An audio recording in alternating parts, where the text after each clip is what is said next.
Lose yourself in a good book. The Bord Gáis Energy Book Club. Now, there's nothing like a good book during the summer, and with the kids off from school, we're doing a special children's book club today for kids of all ages. Aoife Murray from Children's Books Ireland joins me with her top books that are perfect for summer reads for kids. Aoife, you're very welcome to the programme. Thanks for having me. Children's Books Ireland, I was asking you off air there, you know, where your shops are, but you're not. You're a not-for-profit organisation, and your job is to encourage kids to read. Yeah, our mission is to make books a part of every child's life. So it's really about reading for pleasure. It's not about the books you have to read at school or improving your reading abilities. It's just about finding a book that you love, and that's setting you off on a lifetime of reading.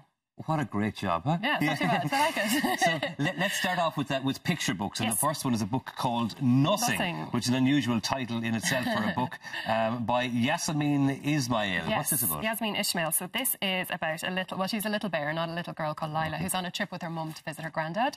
And her mum keeps asking her, what are you doing? What are you playing at? What's going on inside your head? And she says, nothing. But then we, as the reader, can see all this amazing stuff that's going on in her imagination. Cute. So, yeah, it's very cute. It's really about the power of the imagination. And Yasmin's illustrations are amazing. They really bring the imagination to life. Lots of colours. Like, there's always something happening on every page. And I believe her granny gets involved in the activity along the way then as well. Exactly, is that right? As grannies are great to do, you know, they have that kind of bit of extra time to spend with the kids. Yeah. So what age group is this? This would be kind of 0 to 4, but it would be a nice book for families to read together, even with slightly older kids. And any child who's into illustration, who likes looking at images in books, this is definitely a really good one. Okay, great. That sounds like a lovely one. Yeah. One that would kind of resonate with me is the next one called Let's See Ireland by Sarah Boy. I remember in 4th class having a problem kind of getting my head around the names of all the lakes and the rivers and the mountains, etc. This does it in a much sort of easier way. It does, yeah. I picked this book out because I've noticed a lot of families are going on staycations this year in Ireland rather than travelling abroad. And the little girl in this book, Molly, she goes on lots of adventures. She visits the Giant's Causeway, she visits Christchurch Cathedral, the Cliffs of Moher. Lovely. So it's sort of a fun way of highlighting nice places to visit around the country. And what do you get on each landmark? Is it history? Is it geography? What sort of things? This is sort of for kind of younger kids. So it's really the image of the kind of the image we have in our head of all these amazing monuments. And on every page there's lots going on. There's lots to look at. Lots of people doing fun little things. So it's a look at Ireland, but also a way of sort of engaging a child with a book and pointing at each page, spending a lot of time on each page. Yes, and them getting the knowledge in their heads without them even realising that they're learning. Exactly. Which is what we love to do, you know. And have our trivia quizzes. Owen Colfer, one of possibly my favourite Irish author. His Artemis Fowl series was only fantastic, and he is, as a person, an extremely nice individual as well. He's written a book called Anna Lisa, and this is a book, I suppose, that works on a number of different levels, doesn't it? Yeah, so as you said, he's well known for the Artemis Fowl series. He's also written some books for the 5 to 8 age group, which is what I picked out here. Anna Lisa is a little girl whose mum is a psychiatrist, and she spends a lot of time hanging out in the waiting room, and she herself decides she wants to be a psychiatrist. So it's a very, very funny book. It's about, she meets a little boy who is sad because his dad is sad. That's why his dad is visiting the psychiatrist. And she herself comes up with sort of a child's way of solving that sadness, but it all actually works out in the end. Yeah. But it's actually a laugh out loud book. It's very, very funny with that little message in it as well, which is lovely. Which is that, I suppose, people's kind of mental illness or whatever can have an effect on those around them. That includes children as well. Yeah. And children tend to kind of soak this stuff up rather than necessarily talk about it. So, again, another good one call for. And is Anna Lisa a new character for him? Yeah, she is. Yeah, I'm not sure if this is going to be a series, but yeah, she's hilarious. I think she could go pretty far. Good stuff. Well, the man has such an imagination. I'm sure he could do anything he wanted with her, and he's a variety of characters as well. Now, The Best Medicine by Christine Hamill. This is a book aimed at what, 8 to 12? Or kind of 8 to 12, maybe young teens. Christine is a debut author for children, and this is about a little boy called Philip, whose mother is suffering from breast cancer. So it's kind of cheery talking topic. About... Yes, that's what you think. It sounds like a sad topic, but he is a hilarious character and she has an amazing writing style, so it actually is very, very funny.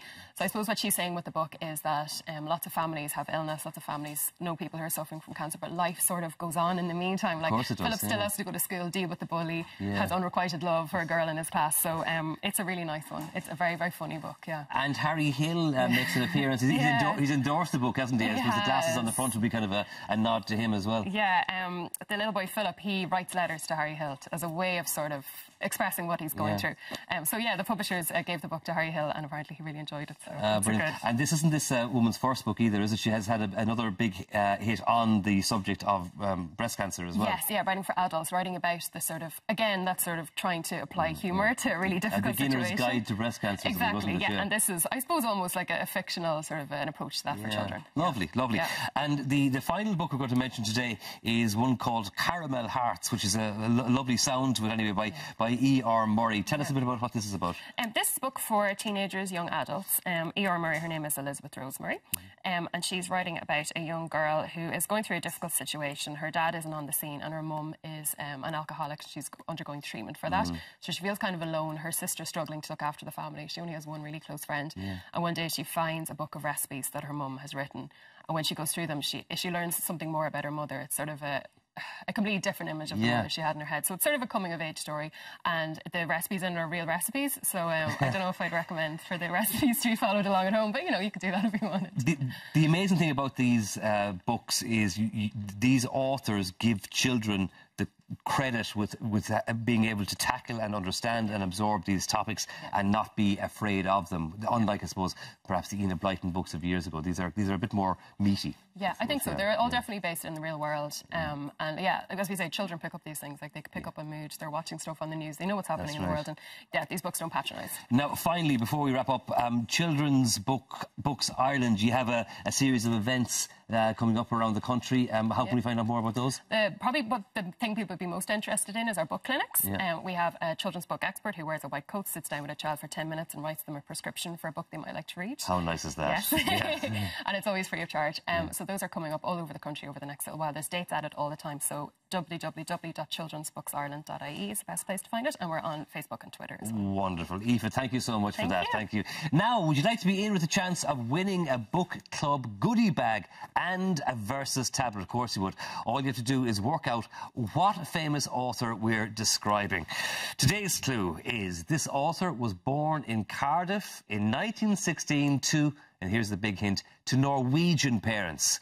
To enter, send your answers to irelandam@tv3.ie or post them to Board Gosh, Energy Book Club, TV3, Westgate Business Park, Ballymount in Dublin 24.